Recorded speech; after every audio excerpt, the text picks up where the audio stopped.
Mi primera intuición cuando intentamos hablar de análisis económico del derecho de daños en Centroamérica, es que el análisis económico del derecho, mejor dicho, que el derecho de daños tiene un desarrollo relativamente escaso.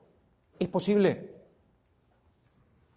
Me gustaría que cuando terminemos, antes de irnos al almuerzo, estemos todos convencidos de que esto tiene un mensaje optimista, en el sentido de que ustedes son muy importantes y pueden hacer cosas muy importantes todos los días, sin pensar en legisladores iluminados que hagan leyes fantásticas, sin pensar que las leyes actuales los constriñen a no hacer cosas suficientemente buenas y sin pensar en que las cosas se arreglan de otro modo que con eso que todos los días hacemos.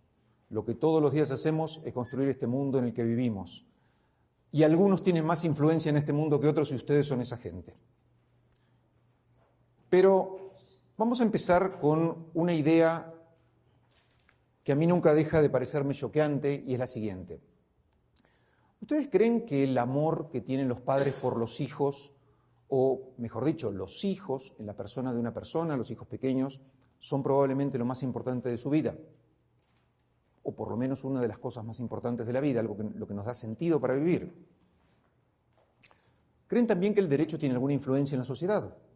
No es un mero juego como puede ser un juego ya sea digital o un juego de ajedrez que se juega entre dos personas, nos levantamos y no pasó nada, todo sigue igual. El derecho hace algo en el mundo, nos guste o no nos guste, produce algo. Creemos también que el derecho defiende o debe defender algunas cosas buenas y debe disuadirnos de hacer o debe impedir que ocurran en el mundo algunas cosas malas. ¿Sí? ¿Estamos de acuerdo en las tres ideas? Me siento un pastor protestante en este momento, ¿no? Pero fuera de esto, ya que estamos de acuerdo en un punto de partida, ¿cuánto se da de indemnización en Guatemala hoy por la muerte de un niño a su madre tratándose de una familia monoparental? Quiero decir, una señora tiene solo un hijo a quien quiere mucho y un auto, un carro, lo atropella y lo mata. ¿Cuánto da la justicia en este momento por esa vida? Ustedes me dirán, los escucho. Como unos $5,000, ¿no? Como unos $5,000. ¿Alguien tiene alguna otra idea o es más o menos eso? ¿Coincidimos en esos $5,000? Tenemos 4 puntos de coincidencia. Si se olvidan de todo lo que saben de derecho, de todo lo que estudiaron, de todos los códigos, de toda la jurisprudencia, de todo lo que dicen los autores importantes, las vacas sagradas de nuestra profesión, y bajan de Júpiter, llegan esta mañana y alguien les plantea este problema. Hay una organización, un conjunto de personas que hacen cosas muy importantes, que creen que lo que hacen influye en el mundo, creen también que uno de los valores más importantes en nuestra vida es la vida de nuestros hijos, creen que las sentencias tienen influencia, pero si ocurre la pérdida de la vida de una persona, en este caso de un hijo de una señora, la indemnización va a ser de $5,000. $5,000 cuesta un televisor suficientemente bueno. ¿Sí? ¿Será lo mismo la pérdida de un televisor que la pérdida de un hijo? Hay algo extraño. Hay algo extraño con el derecho de daños en Centroamérica. ¿Saben cuánto es el valor de una vida humana en Estados Unidos? ¿Alguna idea? Escucho ofertas. ¿Cuánto? Más. Suban la apuesta. ¿Quién dijo 5? De 3 a 9. De 3 a 9. Ustedes me dirán, y hay una lógica económica en esta respuesta, no, espere. El PBI, el PIB, el Producto Interno Bruto, GDP, per cápita de Estados Unidos es muy diferente. No venga a comparar un país que tiene ¿cuántas veces más Producto Bruto que Guatemala? ¿Cuál es el Producto Interno Bruto per cápita de Guatemala? No lo sé. Conjeturamos. Si alguien no lo sabe exactamente, conjeturamos. ¿Serán unos $8.000 per cápita? ¿No? ¿Menos? Ahí me dicen que no.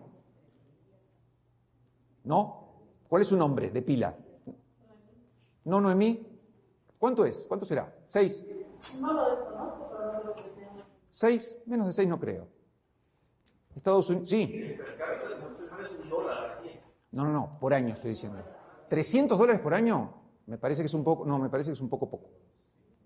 Yo supongo que debe ser como 6, pero bueno, 5, 4. Yo leí un artículo que hablaba de 16 quetzales con 35 centavos. $2 por día. Yo creo que eso debe ser salario promedio y no producto bruto. Pero si me dijeran más o menos que tiene 100 veces menos Producto Bruto Guatemala que Estados Unidos per cápita, 100. 5.000 por 100 son 500. Todavía estamos... Sí. Totalmente. ¿Cuánto? 3.360. Y Estados Unidos debe tener unos 45, 46. Unas 15 veces. 15 veces, si multiplicamos 5.000 por 15, nos damos cuenta que los valores son lejanos aún en relación con la diferencia de productos brutos.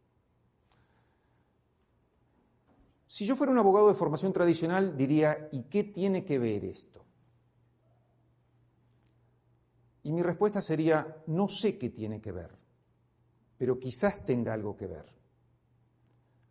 Cuando ustedes se enfrentan a esta cosa que ocurre muchas veces, no digo todos los días, pero muchas veces, de tener que determinar una cuantificación de una indemnización, por un lado tienen ciertas normas, pocas normas normalmente, y tienen que tomar decisiones. Y estas decisiones que tienen que tomar se materializan en dinero. Si creemos que el dinero no es más que una unidad de cuenta y no pasa nada en el mundo, bueno, hasta ahí, hasta para eso sería interesante tener un procedimiento. Pero además, y lo que me interesaría que todos más o menos pudiéramos coincidir cuando saliéramos de aquí, esas cantidades de dinero tienen alguna influencia. Mi idea en los próximos minutos es intentar mostrar cómo inciden los montos de las indemnizaciones y todo el sistema tendiente a establecer estas indemnizaciones en la justicia ordinaria que conocemos de todos los días y de este mundo imperfecto en el que vivimos, en el bienestar general de una sociedad. Y es un poco extraño pensarlo en estos términos porque nuestra educación tradicional nos ha dicho que un problema de daños es un problema entre A y B. Alguien daña, otra persona es dañada y a la sociedad no le pasa nada, a nadie le pasa más nada y todo es un problema de redistribución. Todo lo que uno pierde, otro lo gana. No cambia el bienestar más que de esas dos personas. Eso nos creemos. Pero nos guste o no nos guste, las cosas no son tan sencillas. Las implicancias de los daños en el bienestar son sumamente importantes. Entonces, en este tiempo reducidísimo que tenemos, vamos a hacer un par de ejercicios, si ustedes me ayudan. ¿Existe una responsabilidad objetiva desarrollada en Guatemala o la responsabilidad es básicamente por culpa? ¿Cómo? ¿Nombre? ¿Su nombre? Yo me llamo Marta Castro. Marta. Soy juez laboral. Muy bien. Cuéntame. Un poco desarrollado y muchas veces lo que se tiene que hacer es acudir a las tablas de las aseguradoras. Eso es para determinar los montos, pero yo lo que digo es una cosa un poco diferente. Yo digo, para atribuir responsabilidad a una persona, ¿existe eso que se llama responsabilidad objetiva o factor objetivo? Existe. ¿En qué sectores existe? prácticamente todo es objetivo, nunca se mira la culpa del autor, o se requiere culpa. Sí. Yo considero que no hay una cuestión aquí estatalizada objetiva, ¿verdad? En base a que no es como el derecho en otros países, de que se tiene inclusive cuánto vale un meñique o cuánto vale un cigarro. Pero estamos en un paso un poquito diferente. A mí me parece que el problema que existe en Centroamérica en daños en general es que no existe una teoría jurídica acabada. ¿Estoy en lo correcto? Claro. Digo, no existe una teoría jurídica acabada de la responsabilidad. Existen ciertos casos en los cuales se sabe que más o menos se otorgan indemnizaciones y ciertos montos que más o menos son los montos que se dan por esas cosas. Pero no existe ninguna idea, no existe de modo desarrollado y sistemático un estudio de estos temas. Que me parece que es muy interesante que lo hubiera en algún momento, y si hubiera algunos mensajes que quedaran de estos, ese sería uno de los mensajes importantes. Estudiar estas cosas, como decía Alfredo, es entrenar el sentido común. Y estudiarlas sistemáticamente y profundamente es decidir de un modo mejor que el mero sentido común no entrenado. Vamos a pensar en estos términos, a ver qué les parece. Nos olvidamos del derecho, nos olvidamos del Código Civil francés y del Código guatemalteco. Pensamos en una cuestión meramente económica que ustedes quizás hayan oído hablar de esto cuando se habla de problemas ambientales o de derecho ambiental. ¿Alguien escuchó hablar de la palabra externalidades? Sí, externalidades sí. Bueno, olvídese lo que escuchó y empezamos de cero para los que no escucharon. Yo, además de dar clases de derecho y ser abogado y hacer otras cosas, otras tonterías que uno anda haciendo por ahí, construyo edificios. Mentira, ojalá fuera verdad. No, no lo hago. Pero hagamos de cuenta que sí. ¿Cómo llegamos al precio de un departamento? Cuando yo vendo un piso, un apartamento, ¿cómo se llega usualmente a venderlo a una cantidad y no a otra cantidad? ¿Por qué valen más los diamantes que el agua? Son más escasos. Si no tenemos diamantes, ¿nos morimos? Alguno dirá que sí, no. Bueno, pero es un mundo muy duro. Necesitamos agua todos los días y no necesitamos diamantes, pero pagamos más por los diamantes que por el agua. La idea más... Sí, perdón. Perdón, yo creo que la diferencia de precios entre diamantes y agua no se trata de que haya más agua que diamantes, es más fácil extraer agua que extraer diamantes. O será con independencia de la facilidad relativa, porque puede pasar esto. Puede ser difícil extraer diamantes, pero yo, si voy caminando por la calle y me encuentro un diamante, el único esfuerzo es agacharme a recogerlo. Y lo puedo vender al mismo valor que lo vende otro que empeñó toda su vida buscando diamantes en minas contaminantes de Sudáfrica. A mí no me causó ningún esfuerzo. Si todo fuera esfuerzo o trabajo, uno diría, bueno, me agaché, lo levanté, estoy dispuesto a vender ese diamante en poquito. ¿Será así? No funciona así el mundo, parece. La teoría más estándar de la economía dice, bueno, lo que pasa es que los precios no son más que un punto en el cual se cruzan nuestras preferencias, aquello que queremos, con el stock de cosas que satisfacen nuestras necesidades. Tomamos mucha agua, pero hay mucha agua. Nos gustan mucho los diamantes, pero no hay tantos diamantes. Los precios llegan a través de ese mecanismo descentralizado y bastante espontáneo de decisión. Pero lo que ocurre entonces es que si salimos de los diamantes y el agua y vamos a mis apartamentos, yo voy a necesitar comprar ciertos insumos para producir esos apartamentos.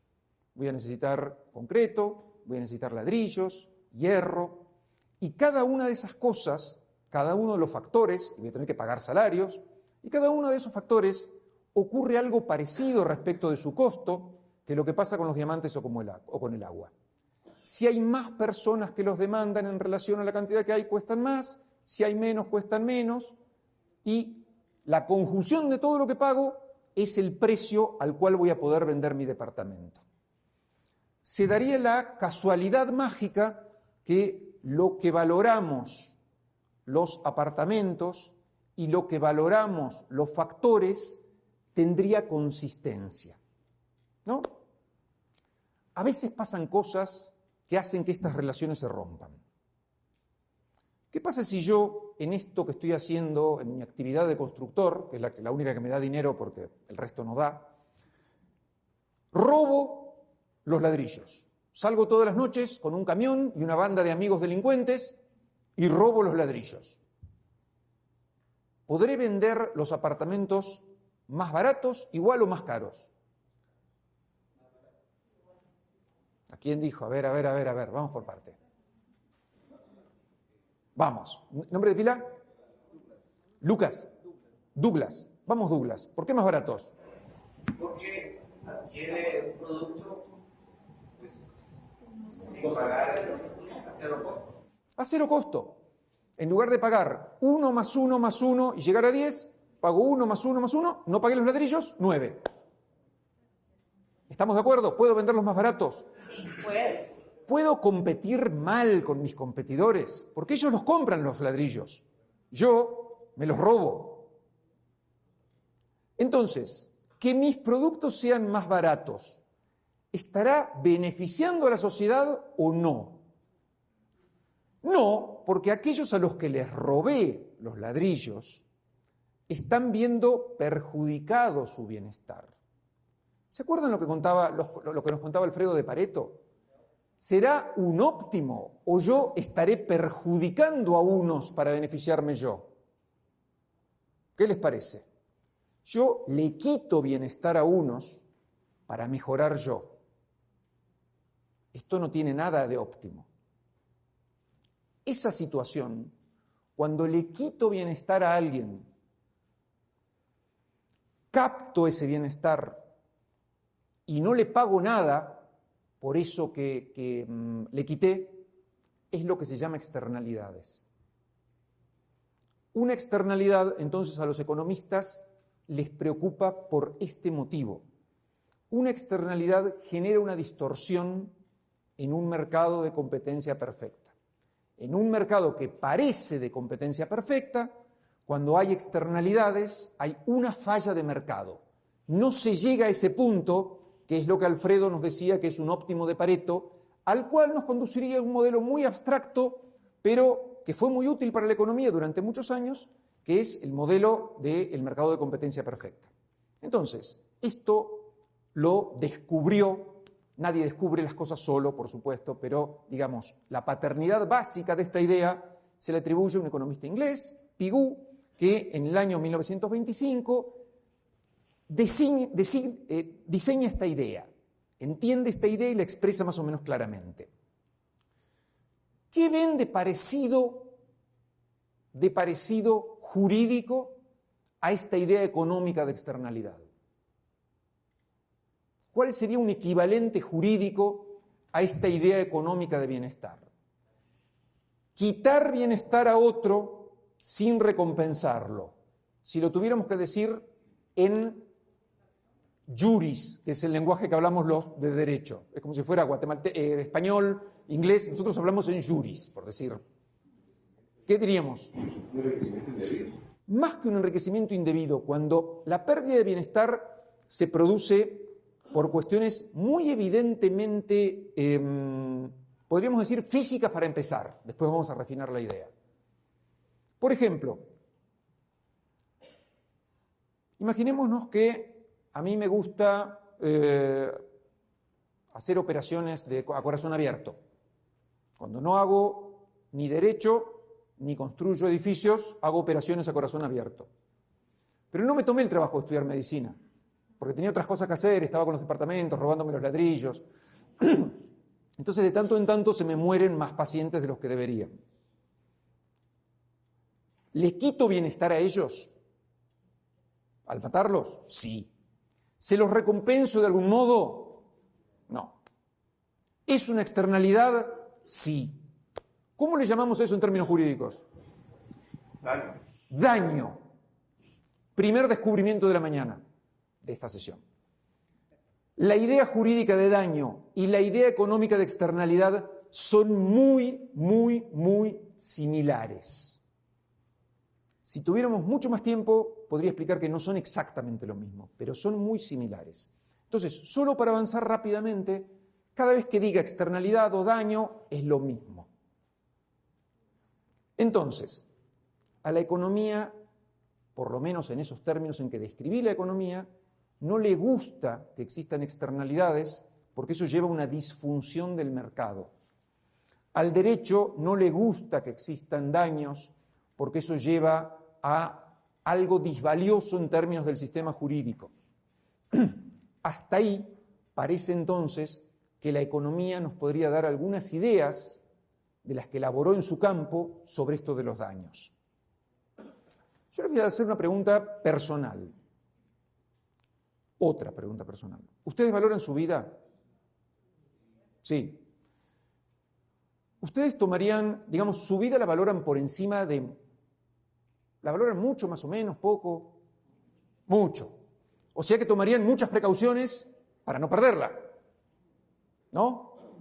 Si se les cayera, no pasa en Guatemala, pero en algunos países la gente hace fiestas en algún piso, toma cerveza, se toma cerveza en algunos países, se dejan los vasos en los balcones y a veces cae un vaso.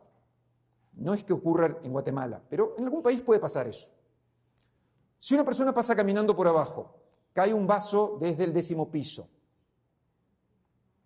¿puede sufrir un daño grave y hasta la pérdida de la vida de la persona o no? ¿Ustedes valoran su vida? ¿Van con casco por la calle? ¿En qué quedamos? Hay algo raro, acá está pasando algo raro. No pasa nada raro, así pensamos los seres humanos. Aunque valoramos mucho nuestra vida, no comparamos todo lo que valoramos la vida con todo lo que nos costaría tomar precauciones.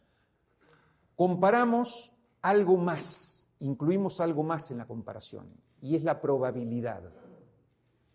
Aunque sería muy malo si perdemos la vida, es muy improbable que se nos caiga un vaso de cerveza, por eso no salimos con casco.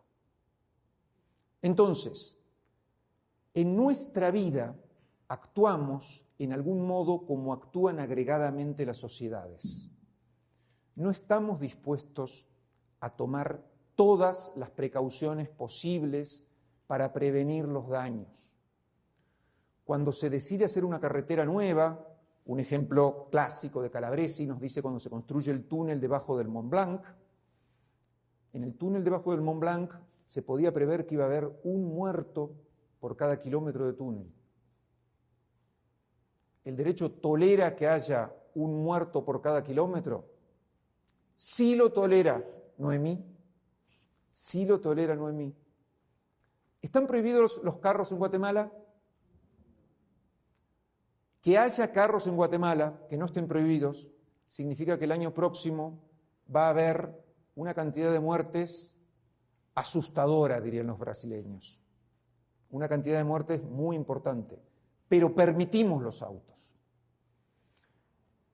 Lo que parece que, todo esto que parece raro, dicho así, cuando nos ponemos a pensarlos en términos, nuevamente, de sentido común, nos damos cuenta que nos gusta vivir así.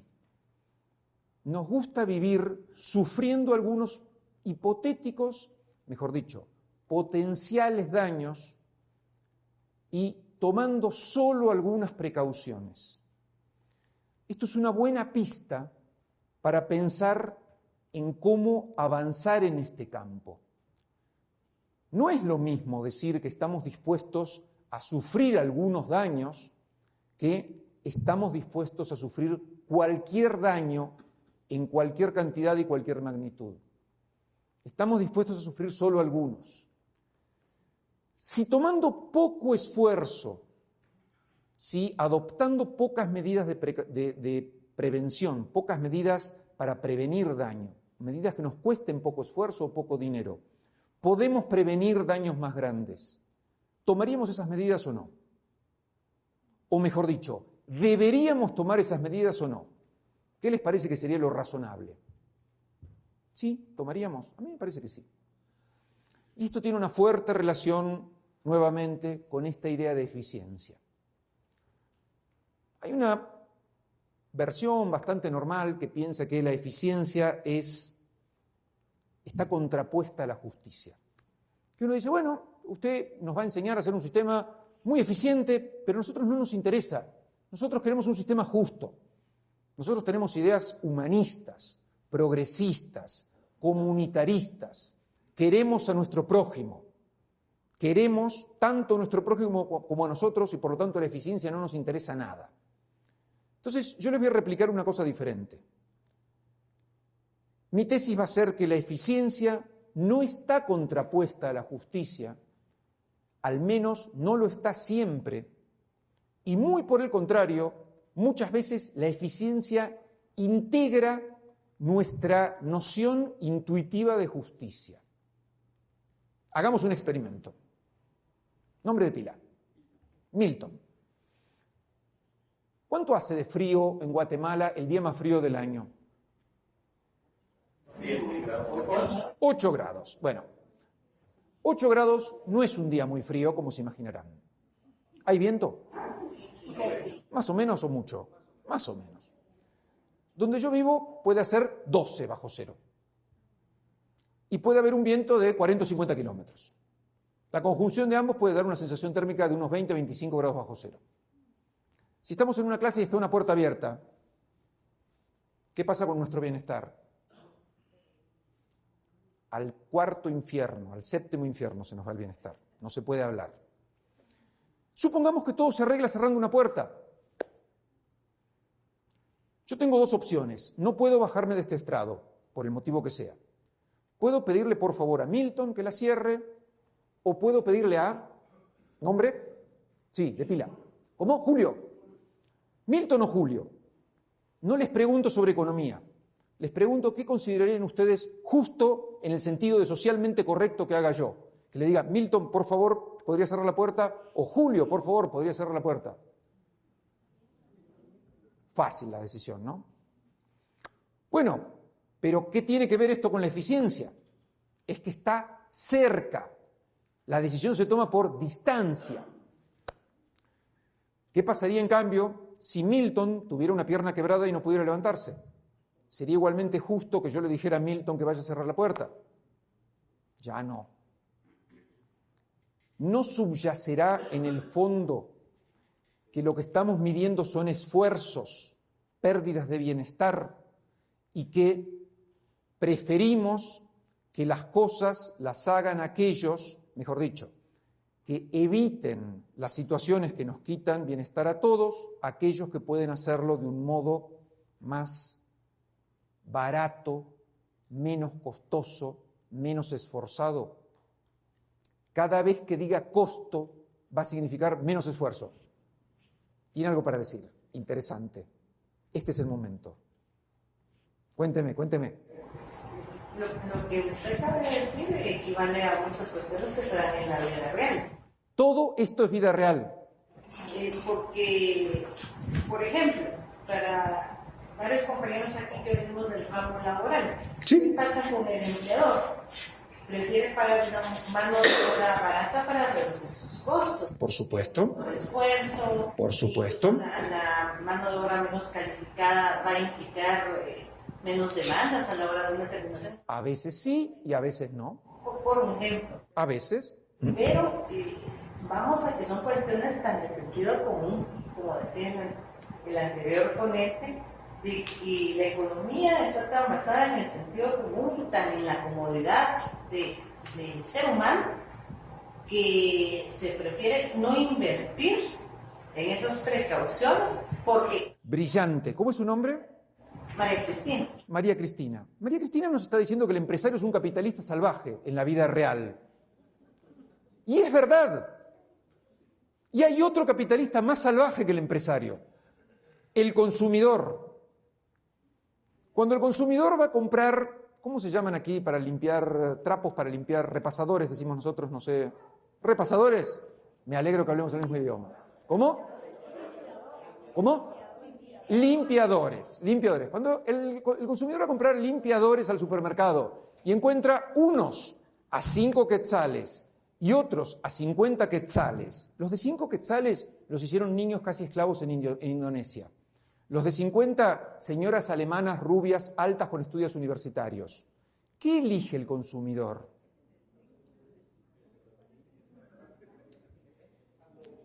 Quizás todos somos, a pesar nuestro, más capitalistas salvajes de los que nos creemos. Quizás el problema no es que haya agentes malos y agentes buenos como categorías en el mundo, sino que la bondad y la maldad quizás esté bastantemente distribuida de un modo gaussiano, de un modo medio estándar, y todos los seres humanos nos movamos de un modo que por ahí no nos gusta tanto. Cuando vayan a comprar limpiadores de nuevo, recuerden. Ahora me podrán decir que no lo sabían, ahora lo saben. Si después siguen eligiendo los baratos, problema de ustedes. Pero nos dijo, María Cristina nos dijo algo interesantísimo. A veces se prefiere no invertir para bajar costos, para vivir más cómodamente, para destinar ese dinero a comprarnos carros bonitos y televisores bonitos y no tomar esas medidas de prevención que hacen que otros pierdan bienestar. Y esto es así si no tenemos un sistema jurídico adecuado. Si no tenemos un sistema jurídico adecuado, estas cosas ocurren de ese modo. Tenía pensado pasar unos gráficos y desistí, pero déjenme solo este. Esta curva tan extraña, tan sencillita, sería simplemente una curva de costo social. Costo social no es más que la suma de los costos de las personas implicadas en ese pequeño universo. Acá pensamos en dos personas, uno que invierte en prevención y otro que no invierte nada, otro que sufre las pérdidas. La idea no es invertir lo máximo en prevención para minimizar el costo de las pérdidas, sino que usualmente, al menos, sería exigible invertir en prevención de modo tal que la suma de esto más esto nos dé el costo social más bajo. Salir con casco sería esto. Salir con casco a la calle sería tomar muchas precauciones, demasiadas medidas de prevención, asumir mucho costo para prevenir. Operar sin haber estudiado medicina sería esto. Yo desarrollo mi hobby decididamente, abro a quien quiero de tanto en tanto, lo engaño un poco, le saco el corazón, alguna vez lo salvo, casi nunca. Lo que hacemos habitualmente y lo que se llama eficiencia en estos términos en que estoy usando esta palabra es ni más ni menos que esto. Buscar una situación tal que tengamos autos y muertos, tengamos túneles y muertos, tengamos peatones y dañados por vasos de cerveza, pero no más de lo necesario, no más que lo que estaríamos dispuestos a afrontar como sociedad de acuerdo a esa interacción que se llama mercado o esa interacción que se llama sociedad. Entonces, Pigou, este señor que había inventado esta idea de externalidades, entendía que lo que había que hacer al que se ponía en esta situación, al que no invertía nada y contaminaba a otros, y de este modo les sacaba bienestar, pero a su vez sus productos salían al mercado sin pagar por el aire puro que les estaba contaminando a otros, había que poner un impuesto. Entonces decía, mire, este hombre tendría que haber invertido 5, no invirtió nada. ¿Qué hacemos? ¿Un impuesto de cuánto le ponemos? De 5.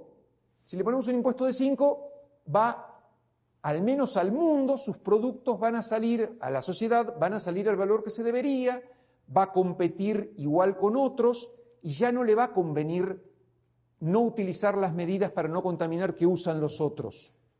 A mí me va a convenir empezar a estudiar medicina, porque me va a salir tan caro pagar por lo que estoy haciendo que me va a convenir ir a estudiar medicina.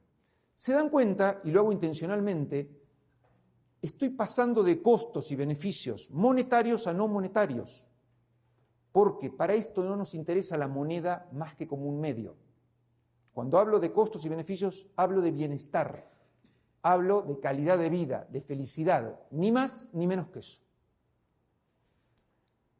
Esta idea, sin embargo, fue refutada o fue cuestionada por un gran profesor y economista fallecido recientemente y que Alfredo mencionó, que se llama Ronald Coase. En este punto voy a hacer una mezcla de tecnologías. Voy a utilizar la slide solo como iluminación y voy a escribir. Mis aptitudes para el dibujo son lamentables, pero voy a intentar que se entienda algo. Les cuento una anécdota. Ronald Coase era una persona muy inteligente.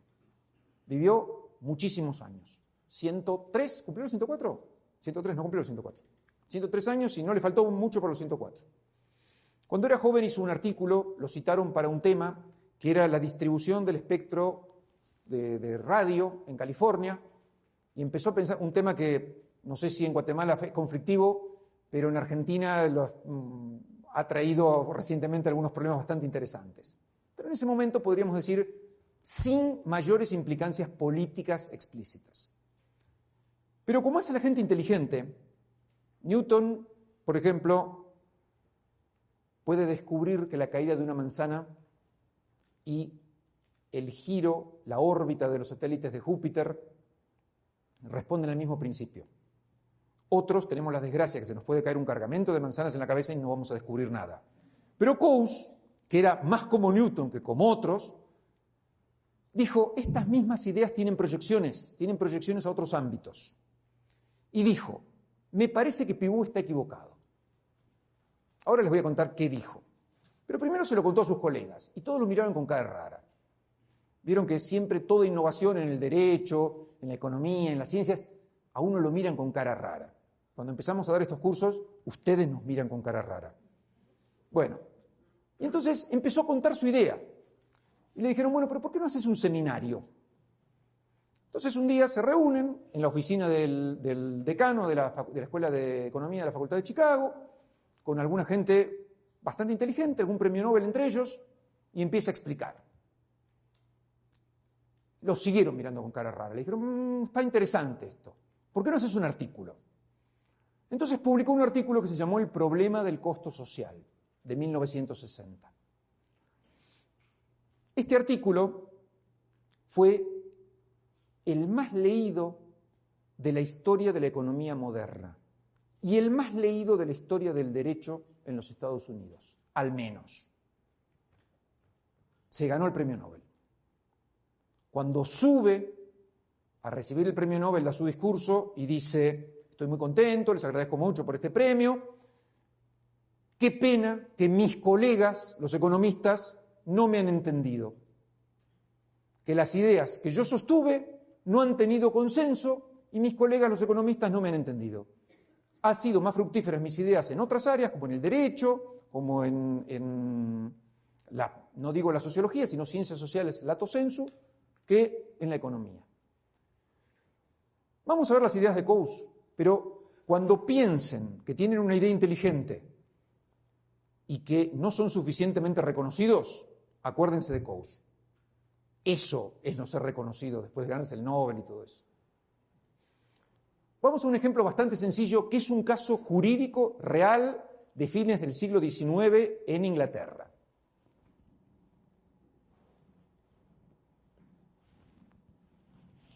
¿Se ve? ¿Sí? ¿De atrás se ve? Bueno, desafiando su imaginación, piensen que estos son dos casas contiguas. Aquí trabaja un médico y aquí trabaja la P, ¿se ve una P ahí? P, M. Aquí trabaja un panadero o pastelero y aquí trabaja un médico. El panadero estaba viviendo ahí y llega el médico. El asunto es que con el ruido que producían las máquinas del panadero no podía atender el médico. El problema que se plantea es el siguiente. Les insisto, es un caso real estilizado, es decir, sacado los detalles de por medio. Era un caso de lo que en inglés se conoce como nuisance, o en castellano conocemos como inmisiones, ruidos molestos, externalidades si quieren, entre estos dos. El médico demanda al panadero para que cese, para poder trabajar. Dice, no me deja trabajar, tengo que hacer un juicio, voy a hacer un juicio. La tesis de Coase, lo que se conoce como el teorema de Coase, por ahora no voy a dar ningún aditamento, es que en un mundo sin costos de transacción, con ciertas condiciones bastante estrictas, en el cual las personas se mueven como probablemente nos movamos en la realidad por costos y beneficios, lo que va a ocurrir es que va a prevalecer la actividad más productiva sin necesidad del derecho. O en otros términos, el derecho va a ser irrelevante. ¿Hacemos la prueba? Vamos a suponer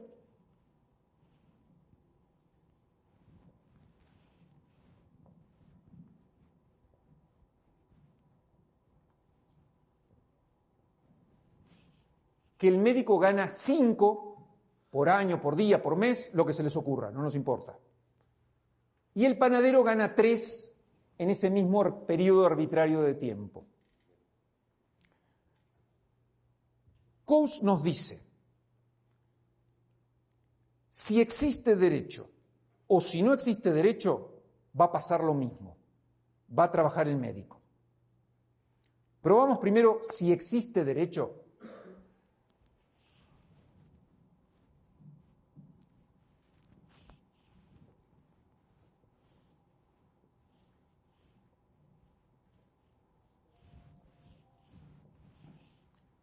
¿Qué pasa si hay responsabilidad civil en este caso? Y se atribuye responsabilidad al panadero.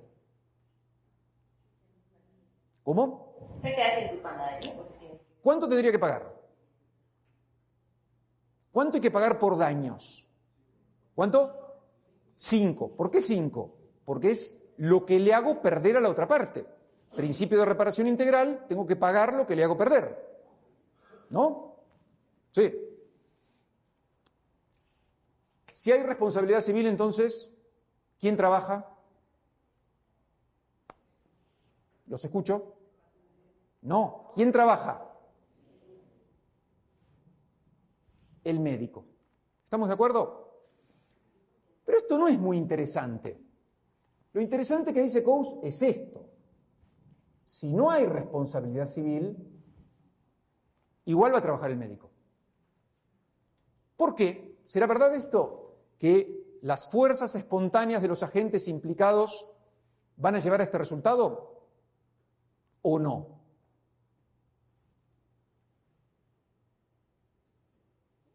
¿Por qué? Explíquenme qué va a pasar. Porque siendo que para el médico implica un costo muy grande no poder trabajar, ¿Qué va a hacer? le va a comprar su panadería a su panadero. O por lo menos, ¿qué le va a dar? 3. Porque el médico si no trabaja tiene 0. Si le tiene que dar 3, por lo menos tiene 2. ¿Qué prefiere una persona racional? ¿0 o 2? 2, mala suerte. Muy bien. Entonces, el juego espontáneo de los agentes va a llevar a que trabaje el médico. Si esto es verdad, ¿estamos de más? ¿Para qué creamos escuelas de derecho, jueces, fiscales, abogados? ¿Para qué un sistema tan caro para la sociedad? Solo para llenarnos los bolsillos nosotros, codiciosos. Para que haya un equilibrio. No hay ningún equilibrio, el equilibrio es el mismo. El equilibrio es el mismo. Siempre gana el médico. Si nosotros alteráramos eso, influiríamos, pero no alteramos, dice el teorema. Es grave esto, pero no se asusten. Esto es un mundo sin costos de transacción. Y Coase decía, mis compañeros economistas no me entendieron, y tenía razón. Muchos economistas creen que lo interesante de Coase es el mundo sin costos de transacción. Y Coase dijo, a ese mundo sin costos de transacción, ese mundo ideal, perfecto, geométrico, le llamaron mundo coasiano, y ese es el mundo del cual quiero sacar a mis colegas. En el mundo real hay costos de transacción, como nos enseñaba Alfredo. Están en una piscina, quieren comprar helado, no hay delivery. ¿Qué hay que hacer para comprar helado en Guatemala? ¿Qué costos tiene comprar helado? ¿Cuánto cuesta el kilo de helado? 40. ¿Cuánto? 40 quetzales. 40 quetzales. ¿Qué costos tiene comprar un kilo de helado si estamos en la piscina? Vestirnos, tomar el auto, salir, volver, desvestirnos, todo lo que quieran. Y recién tomamos el helado. El mundo tiene muchos costos de transacción. En la vida real, quizás el médico no lo encuentra al panadero cuando lo va a buscar, el panadero desconfía del médico, el panadero no quiere dejarlo porque dice, bueno, a ver si hago un contrato y después no me cumple. La vida real es mucho más compleja. Entonces, imaginémonos que existen costos de transacción de 3. Que todo eso, que es como arena en los engranajes entre las partes, cuesta 3. ¿Qué pasará en un sistema con responsabilidad civil? Es el mismo mundo, el mismo sistema jurídico con responsabilidad civil. ¿Quién trabajará si existe responsabilidad civil? El médico, porque el panadero va a tener que seguir pagando 3, por lo menos 3, sin llegar siquiera a discutir, 5, por lo menos 5, sin llegar a discutir esto, pero por lo menos 5. Y no va a poder, porque cada periodo va a ganar 3, y va a pagar 5, va a cerrar. Con responsabilidad civil va a trabajar. ¿Es una pregunta? Vamos. Pero el médico también necesita comer pan. ¿Qué pasa si el panadero no trabaja? Ahora voy a terminar. El panadero ese no va a trabajar. Va a trabajar otro panadero. No es que todos los panaderos van a estar al lado de todos los médicos. Y en un momento, cuando los panaderos sean suficientemente pocos, diría Coase, el precio del pan va a ser muy valioso. Va a ocurrir algo parecido a los diamantes y el agua. Si mañana descubriéramos un yacimiento de diamantes que sea tan grande como el océano Atlántico y Pacífico juntos, yo le aseguro que el diamante va a bajar de precio. ¿Para qué? Otra idea, para aquellos que dicen que la economía no puede hacer predicciones. Yo les aseguro que si se descubre un yacimiento de diamantes como el océano Atlántico, los diamantes bajan de precio. Y estoy dispuesto a apostarle mi casa y mi auto. Otra cosa, estoy seguro que si ustedes venden automóviles, Mercedes-Benz, a $200.000, o si los venden a $20, los van a vender más rápido si los venden a 20 que a 200. La economía puede hacer predicciones. Lo que pasa es que a veces se le pide demasiado. Si a la física le preguntamos dónde van a estar los electrones que componen este pedazo de este marcador dentro de 500 años, la física, que es mucho más determinista, por más que conozca las condiciones iniciales de este sistema, no va a poder determinarlo. Entonces, cada ciencia hace predicciones en su ámbito. Pero volvamos a Coase. Por ahora, sabemos que si hay un sistema de responsabilidad, los bienes van a sus usos más productivos. ¿Qué pasa, en cambio, si no hay responsabilidad con costos de transacción de 3? ¿Quién trabaja? ¿Quién trabaja en un mundo con costos de transacción positivos de 3 si no hay responsabilidad civil? ¿Por qué el médico? ¿Va a poder? Le tiene que pagar 3. Más 3, ¿cuánto gana? Va a trabajar el panadero. Luego, que va a trabajar el panadero significa, primero, algo alentador y optimista. Importamos. Somos importantes. El derecho importa. En un mundo con costos de transacción positivos y significativos, sería positivos y relevantes, importamos.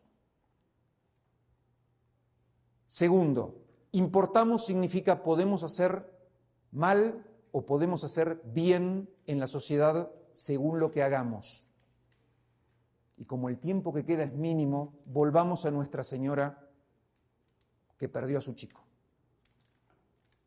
Yo creo que probablemente todos los que estemos aquí, si nos dijeran que iríamos a sufrir una tragedia y nos fueran a compensar con $5.000, diríamos que eso no sirve, pero que tampoco sirven 10, ni tampoco sirven 100, ni tampoco los 9 millones que dan en Estados Unidos, que nada compensaría nuestro dolor. Pero la diferencia es que cuanto más nos den, menos madres van a perder su hijo en el futuro.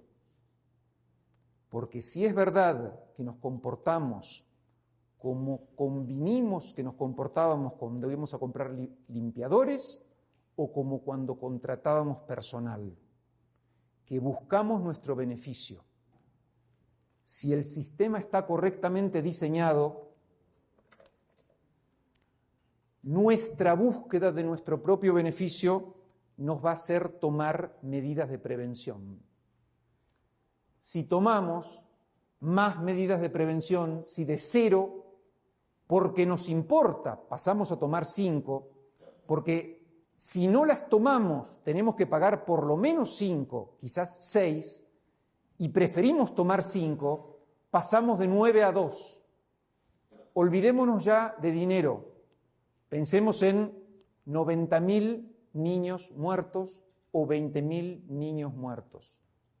Hay 70.000 madres que perderían a su hijo.